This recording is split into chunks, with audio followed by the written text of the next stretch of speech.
Praise the Lord. ஆதியாகமம் 29ஆம் அதிகாரத்தில் யாக்கோபின் வாழ்க்கையில் ஒரு முக்கியமான சம்பவத்தை பார்க்கிறோம்.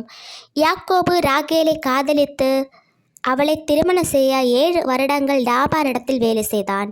ஆனால் திருமண நாளில் லாபான் ராகேலுக்கு பதிலாக லேயாளை கொடுத்து விட்டான். அதை அறிந்த யாக்கோபு மிகவும் அதிர்ச்சி அடைந்தான்.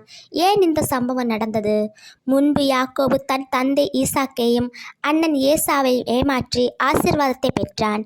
ஆனால் இப்போது அவனே ஏமாற்றப்படுகிறான். இதன் மூலம் தேவன் ஒரு முக்கியமான பாடத்தை கற்றுக் கொடுக்கிறார் நமக்கு. மனுஷன் விதைக்கிறதை தான் அறுப்பான். ஆனால் தேவன் யாக்கோபை கைவிடவில்லை. அந்த சோதனைகளின் நடுவிலும் அவனை ஆசீர்வதித்து அவருடைய வாழ்க்கையை மாற்றினார். நம் வாழ்க்கையிலும் சில நேரங்களில் எதிர்பாராத ஏமாற்றங்கள் வரலாம். ஆனால் அந்த அனுபவங்கள் நம்மை உடைக்க அல்ல, நம்மை மாற்றவே தேவன் அனுமதிக்கிறார். ஆகவே சோதனை வந்தாலும் தேவனை நம்புங்கள். அவர் எல்லாவற்றையும் நன்மையாக மாற்ற வல்லவர். தேவன் நம்மை கைவிட மாட்டார், நடத்தி கொண்டே இருப்பார். ஏமாற்றம் வந்தாலும் தேவன் நம்மோடு இருந்து